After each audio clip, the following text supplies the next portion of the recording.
Je crois que vous êtes pas prêts. J'ai découvert un truc de fou après avoir entendu ça. Je me suis renseigné. Écoutez ça. Ça me fait sourire quand on parle d'ingérence russe parce que ça arrange nos élites politiques. Surtout, ça évite le dialogue, ça évite la vraie discussion et ça évite de dire la vérité aux Français.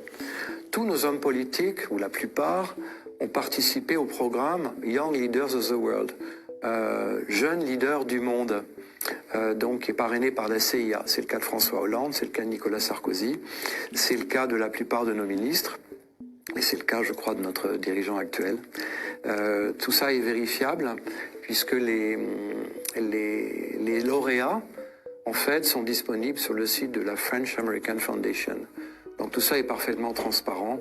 Et quand je vois certains responsables, ministres européens ou ministres des Affaires étrangères ou vice-ministres au sein de l'Europe, dire que la Russie a une ingérence, eh bien, certains, que je ne vais pas nommer, mais vous saurez de qui je parle, ont été employés par des fondations américaines pendant... La French American Foundation a été créée en 1976 par la CIA. 5 ans plus tard est créé le programme Young Leaders qui sélectionne chaque année 10 Français et 10 Américains âgés de 30 à 40 ans considérés comme remarquables dans leur domaine d'activité ou de compétences.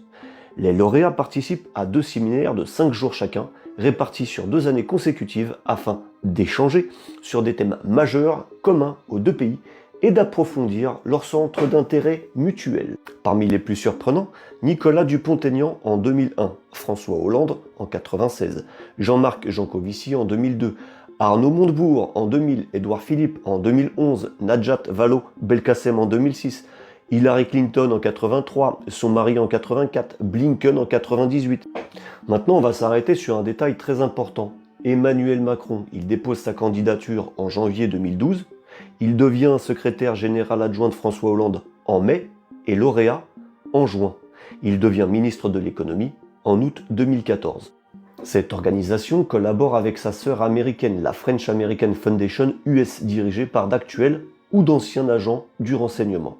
Il est indiscutable que certains Young Leaders ont obtenu les plus hauts postes à responsabilité postérieurement à leur sélection. Est-ce que vous croyez au hasard? Pierre Hillard vous donne tous les détails dans une enquête intitulée « Un relais des États-Unis en France, la French American Foundation ». Bonne lecture.